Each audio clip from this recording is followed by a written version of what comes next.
আমি ঋতিকা আর আমি যাচ্ছি আমার একটা বান্ধবীর আজকে মেহেন্দি আছে, তার নাম ঈশিতা। তো তার আইবুড়ো ভাতের মিনি ব্লগ তোমরা দেখেছিলে, হয়তো তোমাদের মনে আছে। তো তারই আজকে মেহেন্দি, তো তার জন্যই আমি ওদের বাড়িতে যাচ্ছি আজকে। তো আমি রেডি হয়ে গেছি, হলে চলো আমরা ঈশিতার মেহেন্দিতে যাই।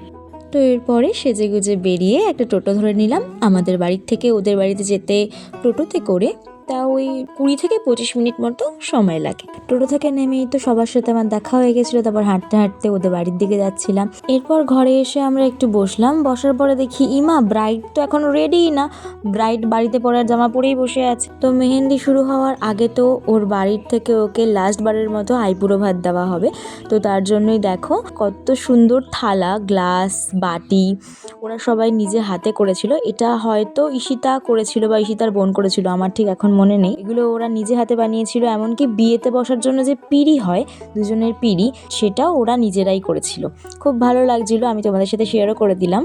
এরপরেই তো ও আইবুড়ো ভাত খেতে বসে গেছিলো এবং শাখা পলা পরে নিয়েছিল, সেটার একটা ছোট্ট মিনি ব্লগ আসবে। এরপরেই শুরু হয়ে গেছিলো আমাদের মেহেন্দি। তো কত সুন্দর করে প্ল্যাটারটা সাজানো হয়েছিল।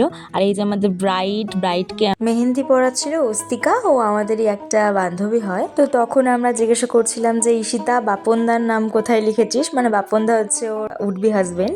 তো দেখো কি মিষ্টি চওড়া হাসি দিয়েছে একটা। এরপরে আমরাও যারা ব্রাইড মেডস বলে কথা, তারাও একে অন্যকে মেহেন্দি পরিয়ে দিচ্ছিলাম। আর তাছাড়াও ঈশিতার বনুকে, ঈশিতার ভাইজিকে, ঈশিতার একটা দিদি এসেছিল, ওদের সবাইকে আমরা এক এক করে মেহেন্দি পরিয়ে দিচ্ছিলাম। ঈশিতার তো পুরো মেহেন্দি পরা কমপ্লিট হয়ে গেছিলো, তারপরেও বলেছিল একটু আমার ফটো আর ভিডিওগুলো তুলে দে। তো ওগুলো তুলতে তুলতে তারপরে কাকিমণি আমাদেরকে একটু স্প্রাইট দিল। তো ওটা খাওয়ার পরে আমরা অনেকটা রাত হয়ে যাচ্ছিল, আর সেদিনকে খেলাও ছিল, তো সেজন্য আমরা বাড়ি চলে এসেছিলাম। আমি কেমন মেহেন্দি করলাম সেটা তো ওখানে দেখানো হয়নি, এই যে দেখে নাও। আজকের মতো এইটুকুই, টাটা।